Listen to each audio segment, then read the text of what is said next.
Disney has always been known for creating memorable characters, some that are incredibly optimistic and naive, some that are purely evil with no redemption, and some that are just there for comic relief. But over the years, Disney has evolved. They started creating characters with actual depth, characters that feel real, characters that have been hurt by the world and learned to protect themselves because of it. In Zootopia specifically, we have Judy Hopps, the idealistic bunny who believes anyone can be anything. We have Chief Bogo, the tough buffalo who has seen too many rookies fail. We have Flash, the sloth who exists purely to frustrate everyone around him. However, I would argue there is one character in this film that stands above the rest. A character who built walls so high that nobody could see the real him. A character who lived a lie for so long that he forgot what the truth felt like. A character who learned that survival meant becoming exactly what the world expected him to be, even if it killed who he really was inside. This is the story of Nick Wilde and the burden of becoming. Let's start from the beginning. When we first meet Nick Wilde in Zootopia, he is not presented as a hero. He is a con artist, a hustler, a fox who makes his living by tricking others and staying one step ahead of everyone around him. We see him in the elephant ice cream shop with what appears to be his son, Finnick. Nick spins this whole sob story about how his son wants to be an elephant when he grows up, and how they just want to buy a jumbo pop for his birthday. The owner of the shop is reluctant because, well, Nick is a fox. But eventually, she gives in and sells him the jumbo pop. This is where we see the real Nick. The moment they step outside, Nick and Finnick take that jumbo pop and melt it down onto a rooftop. They refreeze it into tiny popsicles using the snow from a nearby bank.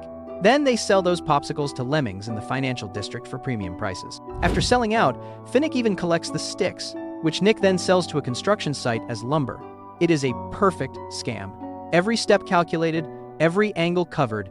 This is a guy who has been doing this for years, maybe decades. He has perfected the art of being a fox in a world that expects foxes to be untrustworthy. Judy Hopps, our protagonist, witnesses this entire operation. Being a new cop who believes in truth and justice, she immediately confronts Nick about his illegal business. But here's the thing, Nick did not technically break any laws. He did not steal anything, he did not hurt anyone. He just took advantage of people's assumptions and their willingness to believe a sad story. When Judy tries to threaten him with tax evasion, Nick calmly explains that he has been paying his taxes on his income for the past 20 years. He even does the math for her right there on the street. $200 a day, 365 days a year, for 20 years. That is $1,460,000. Nick has been conning people in Zootopia for 2 decades, and he has been smart enough to keep it completely legal. As he walks away, he tells Judy something important. He says that she will never be a real cop because the world does not give animals like her a chance. And you know what? He is right, but not for the reasons Judy thinks. But we need to understand why Nick is the way he is. Later in the film, we get the most important scene for understanding Nick's character.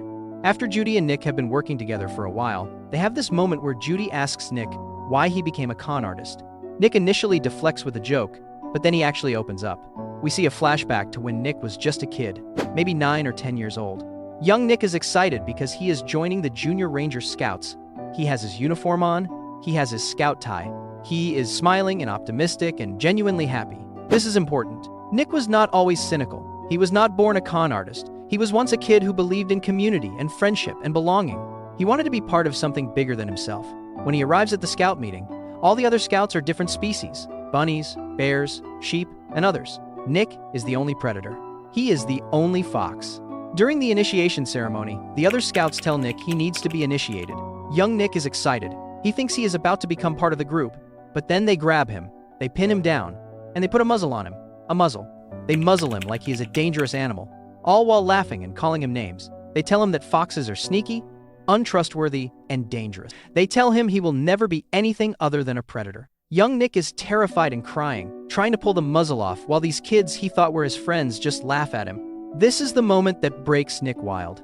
This is the moment where he learns that no matter how good he tries to be, the world will only ever see him as a fox. After the flashback, adult Nick tells Judy about what his mother said to him when he came home crying that. She told him that if the world is only going to see a fox as shifty and untrustworthy, there is no point in trying to be anything else. Now, Nick's mother probably meant this as a way to protect her son from future disappointment. She probably thought she was teaching him to accept reality and build a thick skin. But what young Nick heard was permission to give up. He heard that trying to be good was pointless. He heard that he should just become exactly what everyone expected him to be. So that is what he did. He spent the next 20 years building a persona. He became the con artist fox. He became the hustler who does not care about anyone or anything except money. He became exactly what that society told him he was supposed to be. And you know what? It worked. If you never let anyone get close, they can never hurt you. If you never try to be good, you can never be disappointed when people treat you like you are bad. Nick built walls so high that nothing could touch him. But those walls did not just keep pain out, they kept everything out. Joy, friendship, love, purpose, meaning. Nick Wilde spent 20 years surviving, but he was not living. He was performing a role, and the performance had become so natural that he forgot he was acting. This brings us to how Nick and Judy's partnership actually begins. After their first encounter where Nick completely outsmarts Judy, she is determined to prove herself as a real cop. She gets assigned parking duty, which is humiliating for someone who wants to solve real crimes. But then she stumbles onto a missing mammal case. Otterton comes into the police station begging for help finding her husband, who has been missing for 10 days. Chief Bogo dismisses the case, but Judy volunteers to find him. She has 48 hours to solve it, or she has to resign from the force. While investigating, Judy realizes that Nick was the last one to see Mr. Otterton before he disappeared. She tracks Nick down and tries to get him to help her. Obviously, Nick refuses. Why would he help a cop? Why would he put himself in danger for someone else's problem? But then Judy reveals her ace card. She recorded Nick's entire tax evasion confession on her carrot pen. She has evidence that could get him audited and potentially arrested. Nick is trapped. For the first time in 20 years, someone has outsmarted him. He has to help Judy investigate, or he faces serious consequences. This is important because it means Nick is not helping because he wants to. He is helping because he has no choice. His walls are still firmly up. As they begin investigating together, Nick makes it very clear that he is only there because he has to be. He mocks Judy constantly. He undermines her authority. He tries to make the investigation as difficult as possible because he resents being forced into this situation. They go to the DMV to run a plate number, and Nick deliberately wastes time by encouraging Flash, the sloth working there, to tell jokes. Judy is losing her mind because they are on a deadline, but Nick finds it hilarious. This is Nick's way of maintaining control. He cannot escape the situation, but he can at least make Judy suffer through it with him. However, something interesting starts happening during their investigation. Despite himself, Nick starts actually engaging with the case. When they visit the Naturalist Club, Nick is the one who figures out how to get information from Yax the yak. When they discover that all the missing mammals are predators, Nick is the one who points out how strange that pattern is. He is still keeping Judy at arm's length emotionally, but his brain is fully engaged. This is the first crack in his armor. He is starting to care about something other than himself, even if he would never admit it. One of the most important conversations in the film happens when Judy and Nick are on the gondola heading to the Rainforest District.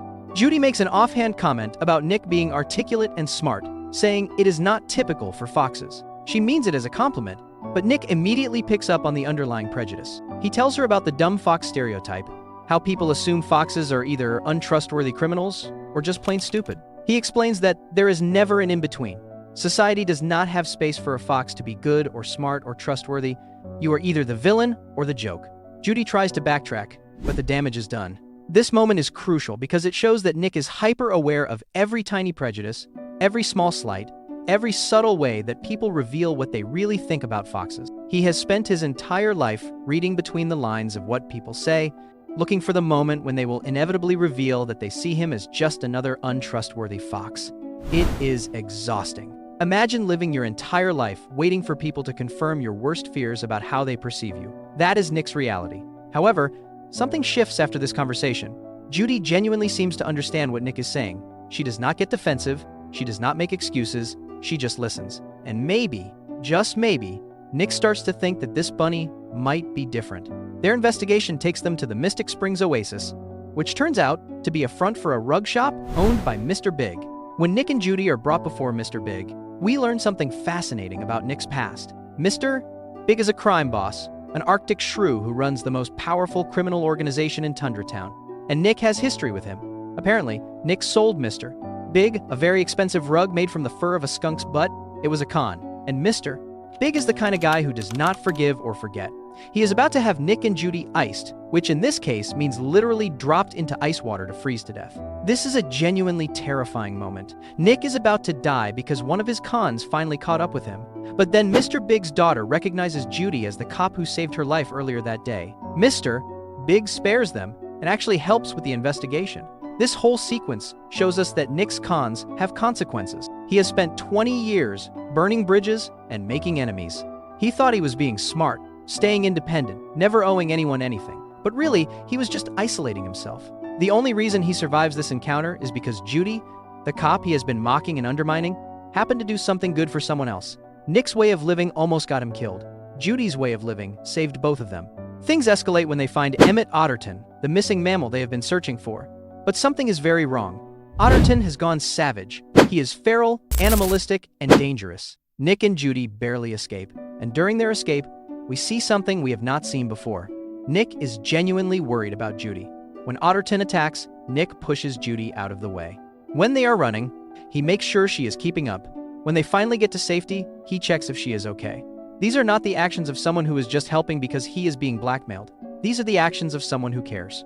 Nick's walls are crumbling, and he does not even realize it. They discover that there are multiple predators who have gone savage, and that they are all being held in a secret facility.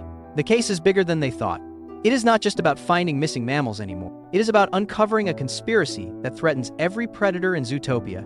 Nick and Judy break into the facility and gather evidence. They work together perfectly. Judy's optimism and determination, combined with Nick's street smarts and cunning, make them an unstoppable team. When they finally expose Mayor Lionheart for imprisoning the savage predators without due process, it is a huge victory. They solved the case. They saved the day. Judy is about to be recognized as a hero, and Nick is there for all of it, standing beside her, genuinely proud of what they accomplished together. For the first time in 20 years, Nick was part of something meaningful. He helped someone. He made a difference. He was not just a con artist or a hustler. He was a partner. He was a friend. He was someone who mattered. And then it all falls apart. At the press conference, Judy is asked about why predators are going savage. She is nervous, overwhelmed by all the attention and questions. She starts speculating that maybe it has something to do with biology, with predators reverting to their primitive instincts. The reporters jump on this, asking if predators are dangerous. Judy tries to clarify, but she keeps digging herself deeper. She says that predators have a biological predisposition to be aggressive. She does not mean it the way it sounds. She is trying to answer honestly about the science, but what she is really doing is confirming every prejudice that society has about predators. Nick is standing off to the side, watching this happen, and you can see his heart breaking. This whole time, he thought Judy was different. He thought she was the one mammal in Zootopia who saw past his species and saw him as an individual. He let his walls down. He started to believe that maybe he could be something more than what society expected. And now, here is Judy, on live television, saying that predators like him are biologically predisposed to be savage. All of his worst fears are confirmed. She is just like everyone else. She always saw him as a predator first and a person second. After the press conference, Nick confronts Judy. This is one of the most painful scenes in the film. Nick tells Judy that she validated every prejudice that prey animals have about predators. He asks her if she is afraid of him now, if she thinks he is going to go savage and hurt her. Judy tries to defend herself, saying she is not afraid of him specifically, just predators in general. But that is exactly the problem. She cannot separate Nick the individual from Nick the fox. To her, in that moment, he is just another predator who might be dangerous. Nick tells her that he was 100% right about her. He thought she was different, but she is just like everyone else. Then he takes off the police badge sticker she gave him earlier and hands it back to her. This tiny gesture is devastating. That badge represented hope. It represented the idea that Nick could be something other than a con artist. It represented their friendship, and now he is giving it back because that hope is dead. Nick walks away, and Judy is left standing there, finally realizing what she has done. She did not just make a mistake at a press conference. She betrayed the one person who trusted her enough to let his guard down. After this, Nick goes back to his old life. We see him hustling again, selling things on the street, running his usual cons. But something is different. There is no joy in it anymore. Before, Nick seemed to enjoy the game. He liked outsmarting people. He took pride in his hustles. But now, it is just mechanical. He is going through the motions because it is all he knows how to do. This is the burden of becoming. Nick had started to change. He had started to become someone new, someone better. He had started to believe that he could be more than what society told him he was. And then that belief was ripped away from him. Now he is back to his old life, but it does not fit anymore. The walls he built so carefully are back up, but they feel hollow now. He knows what it is like on the other side. He knows what connection feels like. He knows what purpose feels like. And going back to meaningless cons and empty victories feels like dying slowly. The worst part is that Nick cannot even be angry at Judy for long. She did not muzzle him like the Junior Ranger Scouts did. She did not purposely try to hurt him. She just revealed that deep down, she had the same prejudices as everyone else. And maybe that hurts even more. Because if someone as good as Judy Hopps cannot see past his species, then what hope does he have with anyone else? Meanwhile, Judy is falling apart. The press conference had unintended consequences. Predators all over Zootopia are being discriminated against. They are losing their jobs. They are being treated with suspicion and fear. Prey animals are buying protection devices. Predators and prey are being divided. Judy realizes that her words caused this. She tried to be honest about the science, but she forgot to account for how her words would be used to justify prejudice. The case is officially closed, but Judy does not feel victorious. She feels like a failure. She resigned from the ZPD and went back home to Bunnyborough to work on her family's farm. Back home, Judy overhears her parents talking about foxes in a casual, prejudiced way. They talk about how foxes are shifty and dangerous, and they see nothing wrong with these generalizations. Judy suddenly sees her own prejudice reflected in her parents. She realizes that she grew up with these ideas. They were so normalized that she did not even recognize them as prejudice. She thought she was enlightened, but she was just better at hiding her biases. This realization devastates her, but it also motivates her. She needs to make this right. She needs to solve the real case and fix the damage she caused. Judy returns to Zootopia and immediately goes to find Nick. She needs to apologize, but more than that, she needs his help. When she finds him, he is cold and distant. His walls are back up, higher than ever. Judy tries to apologize, explaining that she was wrong and that she has been ignorant her whole life about her own prejudices. Nick listens, but he does not make it easy for her. Why should he? She hurt him deeply, and one apology does not erase that pain. But then Judy explains what she discovered. The night howlers, the plant that is causing predators to go savage. She knows who is behind it and why. She needs Nick's help to stop them. Nick is hesitant. Helping Judy means making himself vulnerable again. It means tearing down the walls he just rebuilt. It means risking being hurt all over again. But then Judy says something that changes everything. She tells Nick that she knows he loves her, not romantically, but as a friend and partner. She says, "You know you love me." And Nick, despite everything, smiles and says, "Do I know that?" "Yes. Yes, I do." This exchange is perfect because it shows that Nick cannot help himself. Despite the pain, despite the fear, despite every logical reason to walk away, he cares about Judy. He has changed too much to go back to who he was before. The burden of becoming is that once you start changing, you cannot undo it. You cannot go back to ignorance once you have seen the truth. You cannot go back to isolation once you have felt connection. Nick has become someone who cares, and that means he has to keep moving forward, even when it is terrifying. Nick and Judy work together again, but this time, it is different. Before, Nick was helping because he was blackmailed. This time, he is choosing to help. Before, he kept Judy at a distance. This time, they are genuine partners. They infiltrate the museum where Bellwether is keeping the night howler serum. They discover that Bellwether, the sweet assistant mayor's sheep, has been the villain all along. She has been targeting predators to turn them savage so that prey animals would fear predators and she could seize power. It is a conspiracy based entirely on manipulating prejudice and fear. Bellwether tries to make Judy go savage by shooting her with night howler serum, but Nick swaps out the ammunition with blueberries. They record Bellwether's entire confession. When the police arrive, Nick and Judy have all the evidence they need. Bellwether is arrested, and the real cause of the savage predators is exposed. The city begins to heal. Predators are no longer feared. The divisions start to mend, and Nick and Judy are recognized as heroes who saved Zootopia. But the real victory is not the case they solved. The real victory is who they became in the process. The film ends with one of the most satisfying sequences in any Disney movie. We see Nick at the Zootopia Police Academy. He is training to become a cop. Judy is there to surprise him on his first day, and when she sees him in his police uniform, she is genuinely proud. Nick graduates from the academy, and we see him standing in a line of new officers receiving their badges. This moment is a direct parallel to the Junior Ranger Scout scene from his childhood. Back then, young Nick stood in a group wearing a uniform, hoping to be accepted, only to be betrayed and humiliated. Now, adult Nick stands in a group wearing a uniform, and this time, he is actually accepted. This time, he belongs. This time, he is not the dangerous fox who needs to be muzzled. He is Officer Wilde, a member of the ZPD, a protector of Zootopia. The little kid who just wanted to be part of something bigger than himself finally got his wish, just 20 years later than he hoped. Nick and Judy become official partners. We see them in their police cruiser, responding to calls, joking around, working together perfectly. Nick is still funny. He still has his humor and his sarcasm, but now it is genuine. He is not using humor as a shield anymore. He is not performing. He is just being himself.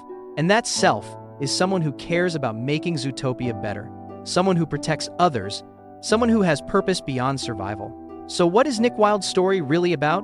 On the surface, it is about a con artist who becomes a cop, but on a deeper level, it is about the burden of becoming authentic. Nick spent 20 years being what the world told him to be. He was the shifty fox, the untrustworthy hustler, the con artist who only cared about himself. But that was not who he really was. That was armor. That was protection. That was survival. Deep down, Nick was the kid who wanted to join the Junior Ranger Scouts. He was someone who wanted to belong, who wanted to contribute, who wanted to matter. But society told him that he could not be those things because he was a fox. So he buried that part of himself so deep that he almost forgot it existed. Meeting Judy forced Nick to confront the person he had become versus the person he wanted to be. And that confrontation was painful. Becoming authentic meant tearing down the walls he spent 20 years building. It meant being vulnerable. It meant risking being hurt again. And he was hurt again. Judy's press conference confirmed his worst fears. But here's the thing. Nick did not retreat permanently. He could have gone back to his old life and never looked back. But he did not. Because once you start becoming who you really are, you cannot go back to the performance. The burden of becoming is that it requires you to keep going even when it hurts. It requires you to stay vulnerable even after you have been burned. It requires you to keep believing that authenticity is worth the risk. Nick's story also explores how childhood trauma shapes defensive mechanisms. That Junior Ranger Scout incident was not just a bad day. It was a defining moment that taught young Nick that the world was not safe for him to be himself. He learned that trying to be good would only result in pain and humiliation. So he stopped trying. He became what they expected because at least then he had control over the narrative. If people were going to see him as a bad fox anyway, he might as well profit from it. This is a defense mechanism that many people develop. If you are going to be judged no matter what, you might as well embrace the judgment and use it to your advantage. But the problem with defense mechanisms is that they work. They protect you from pain, but they also prevent you from experiencing joy, connection, and growth. Nick was safe behind his walls, but he was also alone, purposeless, and empty. The burden of becoming is recognizing that safety is not the same as living. What makes Nick's transformation so powerful is that it was not easy. Judy did not just believe in him, and suddenly he changed. She actually hurt him deeply. She revealed that even she, the one person he thought was different, had prejudices against predators. And Nick had every right to walk away permanently, but he chose not to. He chose to believe that people can grow.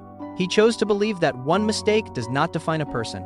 He chose to believe that becoming better is possible for everyone, including Judy and including himself. This is the burden of becoming. You have to extend grace to others even when they hurt you. You have to believe in change even when you have evidence that people do not change. You have to keep trying even when trying has failed before. Nick could have let Judy's mistake confirm everything he believed about prey animals and their prejudices. Instead, he recognized that Judy's willingness to admit her mistake, to confront her own biases, and to actively try to do better made her different. Not perfect, but different. And that was enough. The parallel between Nick and Judy's growth is also important. Both of them had to confront their prejudices. Judy had to recognize that her beliefs about predators were based on stereotypes and fear, not reality. Nick had to recognize that his cynical belief that everyone would eventually betray him was not giving people a fair chance. Both of them had to become uncomfortable. Both of them had to admit they were wrong. Both of them had to change. The burden of becoming is not just about one person's journey. It is about recognizing that growth requires everyone to participate. Nick could not become Officer Wilde without Judy challenging his worldview. Judy could not become a better cop without Nick showing her the reality of prejudice. They needed each other to become who they were meant to be. Nick Wilde's arc resonates with audiences because everyone has built walls. Everyone has been hurt by society's expectations. Everyone has performed a role to protect themselves. Maybe you were told you were too sensitive, so you became cold. Maybe you were told you were not smart enough, so you stopped trying. Maybe you were told you were dangerous, untrustworthy, or less than, so you became exactly what they expected. Nick's story says that you do not have to stay that way. You can become something different. It will be hard. It will be scary. You will probably get hurt along the way.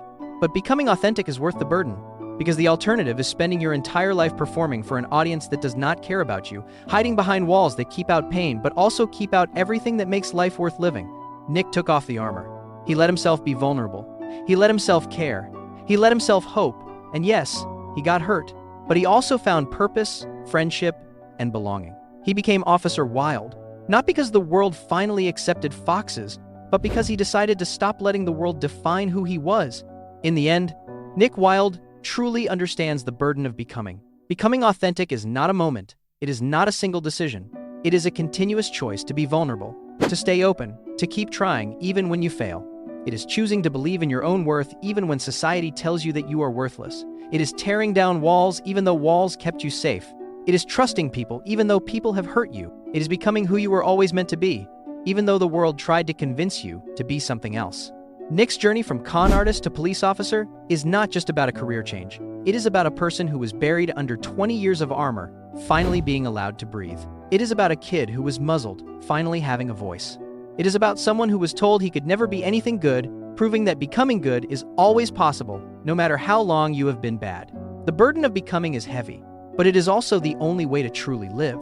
What do you think? Did Nick truly overcome his past, or will he always carry those walls with him to some degree? Leave a comment down below on what you think. Please leave a like while you are down there, and check out my other character analysis videos. To those of you who are not subscribed, please subscribe for a lot more content like this. Thanks for watching.